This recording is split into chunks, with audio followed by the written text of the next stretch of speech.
नमस्कार स्टूडेंट्स, जितने भी स्टूडेंट्स हरियाणा के हैं लगातार मैसेजेस कर रहे हैं। एक सवाल बहुत ज़्यादा आ रहा है।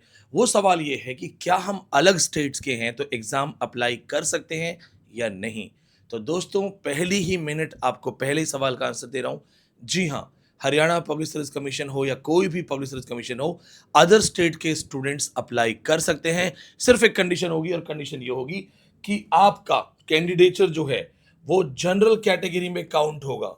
यानी अगर आप किसी और स्टेट से हैं और आप एचपीएससी में अप्लाई करना चाहते हैं तो फर्स्ट ऑफ ऑल आप अप्लाई कर सकते हैं, लेकिन आपको जनरल कैटेगरी में एग्जाम देना होगा। तो अगर आप अपने स्टेट में किसी और कैटेगरी में हैं, आपको लगता है कि मुझे एचपीएससी में अपनी किस्मत ट्राई करनी चाहिए, अगर आप अपनी किस्मत ट्राई करना चाहते हैं आप डेफिनेटली अप्लाई कर सकते हैं। लेकिन ये याद रखिएगा कि आपको कोई भी पर्क्स या कोई भी बेनिफिट्स जो अलग अलग रिजर्वेशन कैटेगरीज में है वो आपको नहीं मिलेंगे। आपको जनरल कैटेगरी में काउंट किया जाएगा।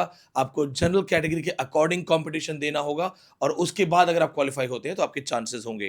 पहला आंसर, क्योंकि वीडियो बहुत छोटा है, मैं ऑफिस के लिए निकलने वाला था, पर बहुत सारे बच्चे लगातार सवाल कर रहे थे तो मुझे ये था कि जाने से पहले कुछ इंपॉर्टेंट इन्फॉर्मेशन दे दी जाए।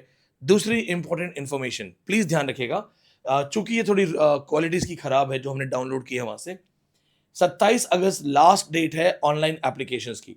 तो आप प्लीज इसको याद रखिएगा कि 27 अगस्त फॉर्म भरने के लिए आपके पास 27 अगस्त लास्ट डेट है। अगर आपने 27 अगस्त की डेट मिस कर दी तो फिर आप नहीं कर पाएंगे। 7 अगस्त से आपके फॉर्म स्टार्ट होंगे। तो स्टार्टिंग डेट है वो 7 अगस्त है और जो एंडिंग है 27 है, यानी कि 20 डेज का टाइम है। तो अगर आप अदर स्टेट्स के हैं, हरियाणा से ही हैं, कहीं बाहर पोस्टेड हैं, तो आप अभी भी अपना फॉर्म भर दीजिए। कई बार क्या होता है कि हम लास्ट में फॉर्म भरते हैं, मेरी भी अपनी बुरी आदत है, मैं आपसे क्या ही कहूँ। लेकिन मैं भी यही सोचता हूँ कि लास्ट में देखेंगे, लास्ट में 1 दिन पहले देखेंगे, 2 दिन पहले देखेंगे। और मेरे साथ ऐसा कई बार हुआ है कि मैं एग्ज़ाम के फॉर्म नहीं भर पाया। पिछला राजस्थान साइड में नहीं भर पाया था, सिंपल सा रीज़न था। टालते, टालते, टालते जब अचानक से समझ में आया कि ई-मित्रा की ज़रूरत है और दिल्ली में मुझे कहीं ई-मित्र नहीं मिला, तो मेरा फॉर्म रह गया। आप मेरी गलती मत कीजिएगा। ये इंपॉर्टेंट इन्फॉर्मेशन के साथ अब और एक इंपॉर्टेंट इन्फॉर्मेशन आपके लिए है, वो ये है हाउ टू अप्लाई या लास्ट डेट से रिलेटेड जो चीज़ें हैं, इनको आप ज़रूर खुद चेक करना। आपके स्टेट का एग्ज़ाम है, मेरे से रिलेटेड जो चीज़ है वो ये है। सुबह एक बच्चे का मैसेज आया था, "सर हमारे साथ ये भेदभाव क्यों हो रहा है? जनरल कैटेगरी में इतनी ज़्यादा सीट्स क्यों दी गई हैं, हमें सीट्स कम क्यों दी गई हैं?" दोस्तों, थोड़ा-सा बच्चे की समझने में कुछ गड़बड़ है, मैं आपको दोबारा समझा देता हूँ। टोटल वैकेंसी जो है वो 613 है। तो 613 वैकेंसी जो है वो इंग्लिश में है, हम बात कर रहे हैं इंग्लिश की। हम अदर कैटेगरीज़ की बात नहीं कर रहे हैं यहाँ पे, अदर एग्ज़ाम्स, अदर सब्जेक्ट्स की बात नहीं कर रहे हैं। हम बात कर रहे हैं हरियाणा पब्लिक सर्विस कमीशन 2024, जिसकी पूरी वैकेंसी सारे सब्जेक्ट्स को जोड़ के 2424 है। अपने आप में बहुत बड़ी वैकेंसी है।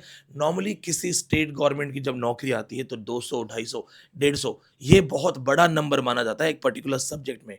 इंग्लिश में 613 है। बहुत ज़्यादा अच्छा चांस है ये। अब बच्चे का सवाल ये था कि सर 613 में से 312 तो as it is general category को दिया जा रहा है। तो अगर 312 as it is general category को दिया जा रहा है, तो ये भेदभाव क्यों? मैं यहाँ पे एक चीज़ आपको क्लियर कर देता हूँ।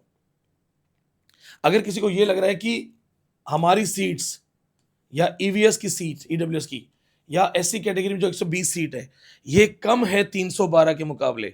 तो दोस्तों, इसका मतलब अभी तक आपने उस रिजर्वेशन सिस्टम को नहीं समझा है। आप उसको दोबारा पढ़िए। आपके लिए ये सीट कन्फर्म है। 120 सीट आपसे कोई नहीं छीन सकता, लेकिन अगर आपने अच्छा स्कोर किया, आप जनरल कैटेगरी की सीट ले जा सकते हैं। यानी जनरल कैटेगरी की सीट पे आप सभी का हक है। जनरल कैटेगरी में से कोई भी आपकी सीट नहीं ले सकता। ये आपकी सीट कंफर्म है। ये आपकी सीट कंफर्म है। बहुत सारे बच्चे कई बार इसे अच्छे तरीके से लेते हैं, कई बार इसे अच्छे तरीके से नहीं लेते हैं। मैं आपको वो चीज़ बता रहा हूँ जो फिलहाल कॉन्स्टिट्यूशन के अकॉर्डिंग है। तो फिलहाल संवैधानिक अधिकारों के अकॉर्डिंग आपको अधिकार दिया गया है। ये सीट्स जो अलग-अलग स्टूडेंट्स हैं, अलग-अलग तबके से हैं, इतिहास में हम सब जानते हैं, इतिहास में कभी उनको आगे बढ़ने का मौका नहीं दिया गया। बहुत सारी ऐसी चीज़ें थी कि उन्हें कभी अपने ऊपर काम नहीं करने दिया गया, कभी अपने डेवलपमेंट के ऊपर काम नहीं करने दिया गया, कभी शिक्षा नहीं मिली उनको। तो ये सीट्स उनकी कन्फर्म है। लेकिन ये मत सोचो कि आपके साथ किसी ने इनजस्टिस किया है, कि आपको सिर्फ 120 सीट दे दी है और कुछ नहीं। नहीं, अगर आपने अच्छा स्कोर किया है, आप अच्छे से पढ़ रहे हो, आप यहां से सीट ले जाओगे।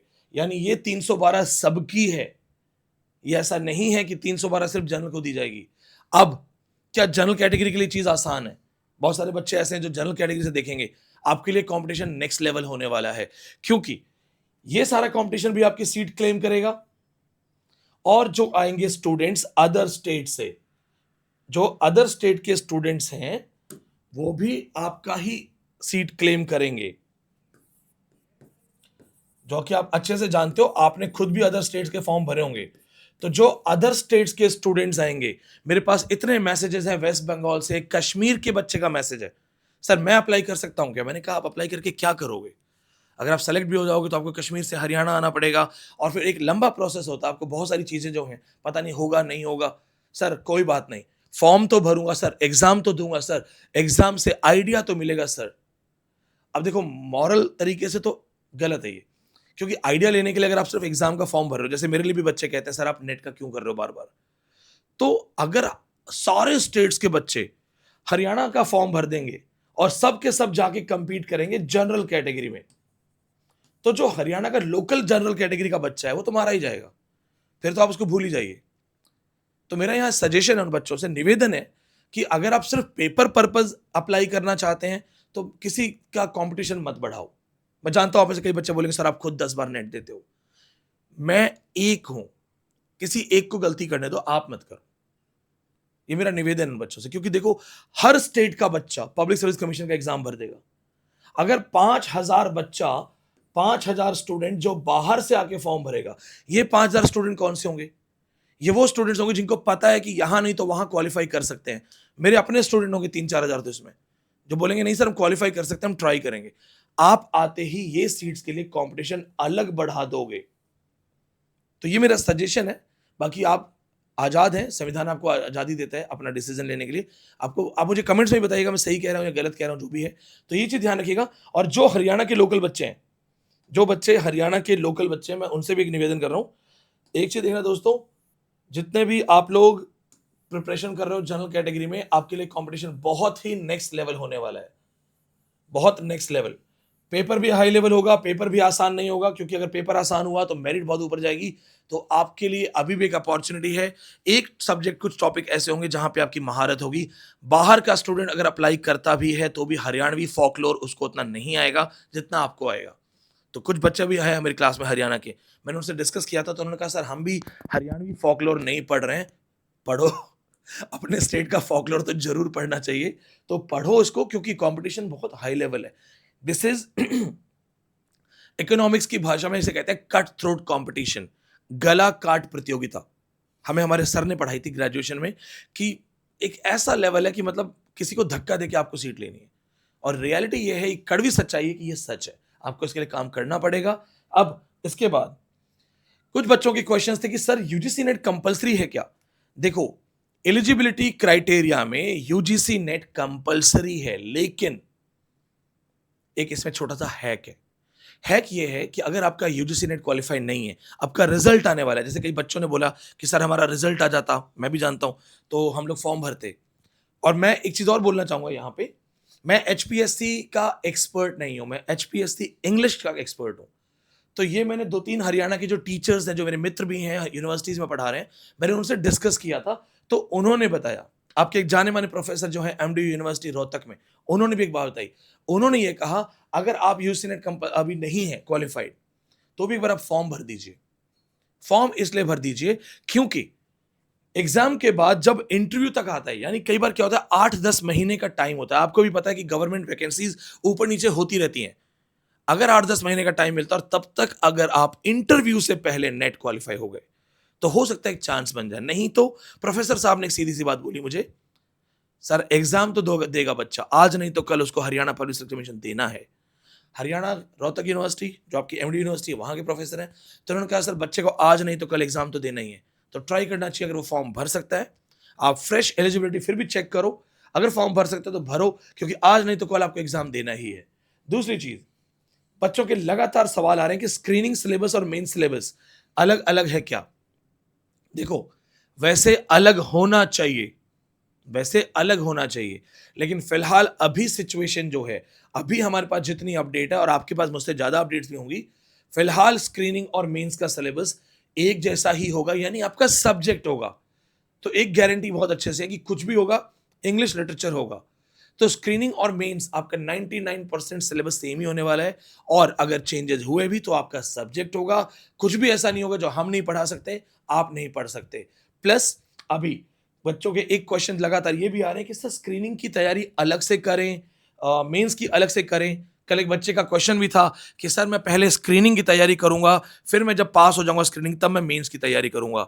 तो मैं आपसे निवेदन करता हूं, जितने यूपीएससी टॉपर्स हैं उनकी वीडियोस देखो, आप इंटरव्यूज देखो। एक टॉपर आपको ये नहीं कहेगा कि हमने पहले प्री की तैयारी की, प्री पास होने के बाद फिर हमने मेंस की तैयारी की। वो ये बोलेंगे सर हमने सब्जेक्ट को थॉरोली पढ़ा, अलग अलग अप्रोच से पढ़ा। एक अप्रोच हमारी ये थी कि हम इसको अपने तरीके से प्री के तरीके से देखें, यही सब्जेक्ट हमारा मेंस में आएगा। अगर आप ज्योग्राफी पढ़ रहे हैं, अगर आप हिस्ट्री पढ़ रहे हैं, पॉलिटिकल साइंस पढ़ रहे हैं, तो प्री और मेंस सिर्फ क्वेश्चंस की अप्रोच अलग होगी, लेकिन सब्जेक्ट तो सेम है। तो अगर आप में से कोई ये गलती कर रहा है कि पहले मैं ऑब्जेक्टिव पासबुक्स ले आऊंगा, ऑब्जेक्टिव पासबुक में से स्क्रीनिंग्स को पहले पढ़ लूंगा, स्क्रीनिंग के अकॉर्डिंग प्रिपेयर होऊंगा, और अगर मैं स्क्रीनिंग में पास हुआ तो मैं मेंस में जाऊंगा, ये गलती मत कर देना। क्योंकि आपका जो डिस्क्रिप्टिव पेपर है, यहाँ पे कॉन्सेप्ट्स चलेंगे, यहाँ पे तुक्के नहीं चलेंगे। यहाँ एक्चुअली लिखना पड़ेगा, और बड़े से बड़ा टीचर जितने भी एक्सपर्ट होते हैं, ये राइटिंग देखते ही पहचान जाएंगे कि आपने रट्टा मारा है या आप सिर्फ फेंक रहे हो। मैं बताता हूँ एक सिंपल सी चीज। मेरा एक स्टाफ है, तो कई बार क्या होता है जब हम कोई वर्क लिखवाते हैं, कई बार हम कहते हैं कि अच्छा एक काम करो, एक ब्लॉग लिखो, कुछ लिखो। लैंग्वेज आते ही पता चल जाता है इसने चैट जीपीटी यूज किया है। तो कई बार हम कहते हैं आपने चैट जीपीटी यूज किया है? हाँ सर थोड़ा सा किया था। कैसे पता चलता है?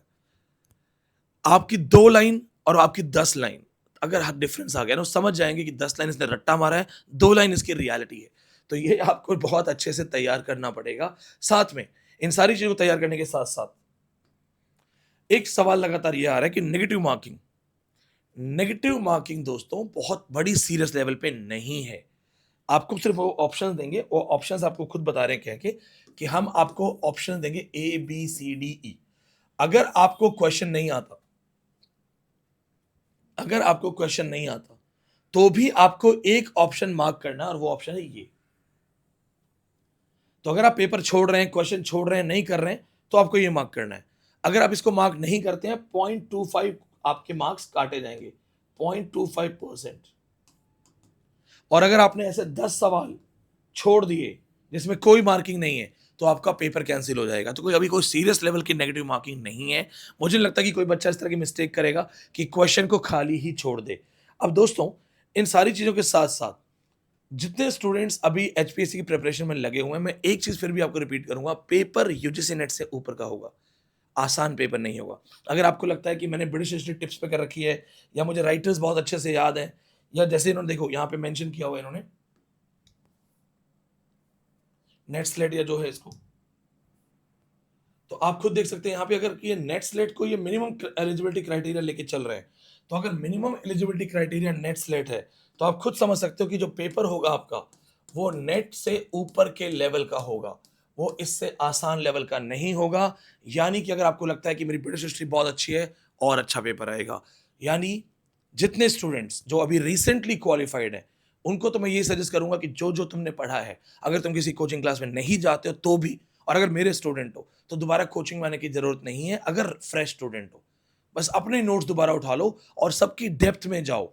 ऑफलाइन बैच के वो बच्चे जो हरियाणा के हैं, क्वालिफाई कर चुके हैं, मेरा सजेशन है अलग से टेंशन मत लो। हमारे पास हमारे अपने ऑफलाइन के बच्चे वापस आ रहे हैं एचपीएससी के लिए, क्योंकि गोल्डन अपॉर्चुनिटी है। लेकिन मैं यहाँ कह रहा हूँ कोई जरूरत नहीं है पैसे खर्च करने की। अगर आपने रिसेंटली यही 1 साल के अंदर नेट क्वालिफाई किया हुआ है, सेम ऑफलाइन बैच नोट्स आपको अकेले क्वालिफाई करवा देंगे। आपको सिर्फ मेहनत करनी है। जो बच्चे पुराने हैं 2018, 17, 16, 19 से पहले के, या जो बच्चे जिनको लगता है मेरा टच नहीं है, उनके लिए हमने गूगल ड्राइव कोर्स ओपन कर दिया है, रिकॉर्डेड क्लासेस। हम आपको गूगल ड्राइव की रिकॉर्डेड क्लासेस प्रोवाइड करेंगे एचपीएससी के लिए। मेरा पिछला वीडियो जिसमें मैंने बताया है बैच के बारे में, आप उसको देख सकते हैं। क्योंकि देखो एक चीज है, ये अपॉर्चुनिटी बार बार नहीं आएगी। अगर ये मौका चला गया ना, फिर अगले 3 साल 4 साल वैकेंसी आएगी नहीं आएगी, एग्जाम टलेगा नहीं टलेगा, माहौल पेपर लीक का ऑलरेडी बना हुआ है। कहीं ऐसा ना हो आपकी उम्र निकलती जाए, समय निकलता जाए। तो समझदार वही होता है जिसे मौके को भुनाना आता है। इंग्लिश में आपने सुना होगा, अपॉर्चुनिटी नेवर नॉक्स अगेन। तो अपॉर्चुनिटी नेवर नॉक्स ट्वाइस। तो अगर एक बार कोई किस्मत गेट बजा रही है, टक टक कर रही है, उसको बुना लो। कोई भी सवाल, कोई भी क्वेरी हो या कोई भी कंफ्यूजन हो, कमेंट्स में जरूर बात कीजिएगा और दिए हुए नंबरों पे आप कोऑर्डिनेट कर सकते हैं, बात कर सकते हैं। हरियाणा पब्लिक सर्विस कमीशन का प्रॉपर बैच 10 अगस्त से स्टार्ट हो जाएगा। क्लासेस ऐप के थ्रू होंगी। पूरा सिलेबस आपको रिकॉर्डेड इसलिए मिलेगा कि जो बच्चा इस जल्दी जल्दी तैयार करना चाहिए, पूरी ऑफलाइन बैच की गूगल ड्राइव क्लासेस रिकॉर्डेड मिलेंगी। स्पेशल एक्सक्लूसिव लाइव क्लासेस करूंगा, हालांकि रेगुलर बेसिस पे नहीं होगा, लेकिन जितनी स्पेशल क्लासेस नेट की होंगी या जो स्पेशल क्लासेस हम यूपीएससी के लिए करेंगे, डिस्क्रिप्टिव राइटिंग की प्रैक्टिस, वो सब आपको दी जाएंगी। आपकी अपनी क्लासेस अलग लाइव जो कभी कभी होंगी, हफ्ते में एक बार दो बार, लेकिन इसके अलावा नेट की, यूपीएससी की हर लाइव क्लास की एक्सेस आपको दी जाएगी जो एचपीएससी क्वालिफाई करने में आपकी हेल्प कर सके। मैं यूपीएससी स्टूडेंट्स को प्रैक्टिस करवाता हूं डिस्क्रिप्टिव राइटिंग की। Same standard, same samples, same answer writing practice आपको करवाई जाएगी। दिए हुए नंबरों पे कोऑर्डिनेट कीजिए। मिलते हैं अगले वीडियो में। Thank you so much.